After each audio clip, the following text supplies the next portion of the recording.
আসসালামু আলাইকুম, সবাই কেমন আছেন? আশা করি সবাই ভালো আছেন। আল্লাহর রহমতে আমি ভালো আছি। নতুন আরেকটি ভিডিও নিয়ে আসলাম।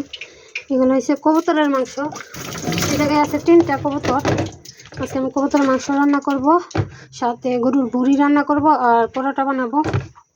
তো এই জায়গায় আমি অনেকগুলো পেঁয়াজ কেটে নিছি, দেখেন, ভুড়ির জন্য আর আপনার কবুতরের জন্য আমি সেমভাবে পেঁয়াজ কেটে নিছি। আমি দুইটা রান্না দিয়ে সরাই দিচ্ছি। রাত্রে বাজে 8টা এমতো কাছে থেকে আসলাম, ভাবলাম রান্না করবো না, আবার না যেহেতু কবুতর আনছি রান্না করে ফেলাই। এটা ভুড়ির জন্য দিয়ে দিলাম অল্প কটা কাঁচামরিচ। এটা দেখেন, এটাতে বসালাম আমি কবুতরের জন্য পেঁয়াজ। তো পেঁয়াজ হালকা ভাজা হয়ে গেছে, আমি দিয়ে দিলাম আস্তে গরম মশলা। এটাতে আমি কবুতর বসামাও দিয়ে দিচ্ছি রসুন, আদা বাটা। আদা রসুনটা একটু ভাজা নেব। এই জায়গায় আমি মশলা নিয়ে নিলাম, গরম মশলা, জিরা, ধনিয়া, হলুদ, মরিচ। আমি আবার পরিমাণ মতো নিয়ে নিচ্ছি। এখন মশলাটা একটু কষিয়ে নেব আমি আদা রসুনের সাথে সাথে একটু পানি দিয়ে।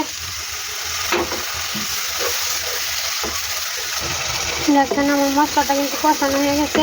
আমি মাংসগুলো এখন দিয়ে দেবো। 3টা কবুতরে ভালো করে পেয়ে গেছে।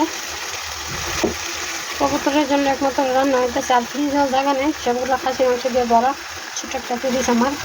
তার জন্য ভাবলাম আসবো না, রান্না করে ফেলে, তাহলে কালকে রান্না করতে হবে না।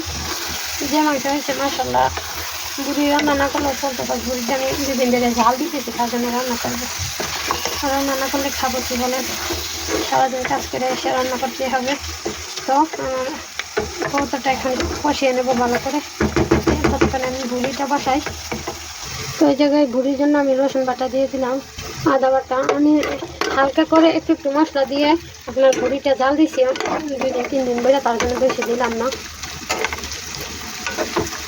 তো ভুড়ির মশলা আমি নিয়ে নিলাম জিরা, ধনিয়া, তারপরে পরিমাণ মতো লবণ আর গরম মশলা।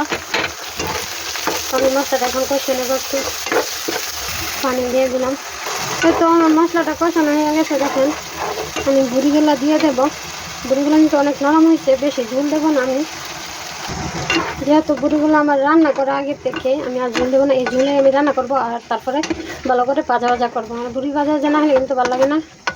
দেখেন বুড়ির কালারটা দেখেন। বুড়ি কিন্তু অনেকেই খাইতে পারে না, কিন্তু অনেকের প্রিয়। আমার তো আলহামদুলিল্লাহ সব কিছু আমি খাইতে পারি, আমার কোনো বাজ বিচার নাই, আমি সব খাইতে পারি। আল্লাহ লুচি দিছে ভালো, তার জন্য সব খাইতে পারি।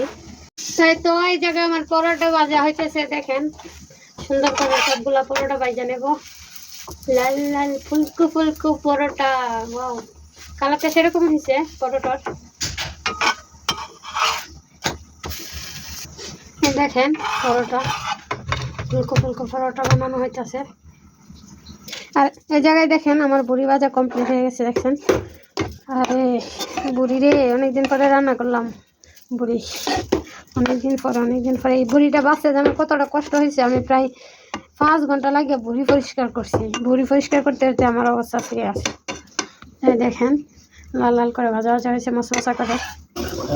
তো আমার রান্না কমপ্লিট। বুড়ি ভাজা হয়েছে, পরোটা ভাজা হয়েছে, কবুতর মাংস আমি আস্তে আস্তে জাল দিয়ে রান্না করতেছি। তো তারা নেই, কবুতর মাংস সেটা আমি রান্না করলে ভালো। এই তো দেখেন পরোটা, গরম গরম পরোটা, দেখছেন। খাবারের পালা দেখেন। এটা হচ্ছে আগের দিনে মাংসর ঝুড়ি, এটা হচ্ছে মাংসের ঝুড়ি, আর এটা হচ্ছে বট। তো মাংসের ঝুড়ি ছিল ওই দিন আলু দিয়ে ভাজা, তারপর চালের রুটি বানিয়েছিলাম, আর একটা পরোটা বানিয়েছি। অনেক অবস্থা, তাদের এসে মনে করে না কিছু করতে, কিন্তু খাইতে হবে, কিছু করার নেই, রান্না করতে হবে। রান্না করবো না করে 2 ধরনের রান্না করা হয়েছে, পরোটা বানানো হয়েছে। পরোটা কিন্তু আমি বানাই নাই, আমার একজনে বানাই দিয়েছে, একজনে রাখলাম সহযোগিতা করার জন্য। তরকারিটা আমি রান্না করছি। আসলে কাজ করতে রাত্রে 8টা বেজে গেছে বাসায় খেতে, তার জন্য ভাবলাম যে 2 জনে বানাই আর খাই। তো ও পরোটা বানাইছে, আমি বাদা 2 চুলায় 2টা তরকারি রান্না করছি। আর মুড়ি তো প্রায় মাস যেটা খাওয়া না, মনে একটু বেশি হইতে পারে, মনে নয়। আমি কিন্তু বানানোর আলিশে খাই না, কারণ এগুলো পরিষ্কার করা অনেকটাই বেদা।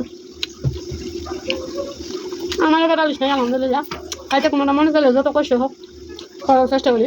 অনেক কাছে আলোচনা করে কথা না, অনেক মজা হয়েছে বুড়িটা। আর একটু জাল দিলে আর 2 দিন ভাজা করবো, তাহলে আরও মজা হবে। তো সবাই ভালো থাকবেন, সুস্থ থাকবেন, আল্লাহ হাফেজ। তো এই জায়গায় আমার কবুতরের মাংসটা রান্না হয়ে গেছে, দেখেন একবারে বুনা বুনা করে ফেলছি।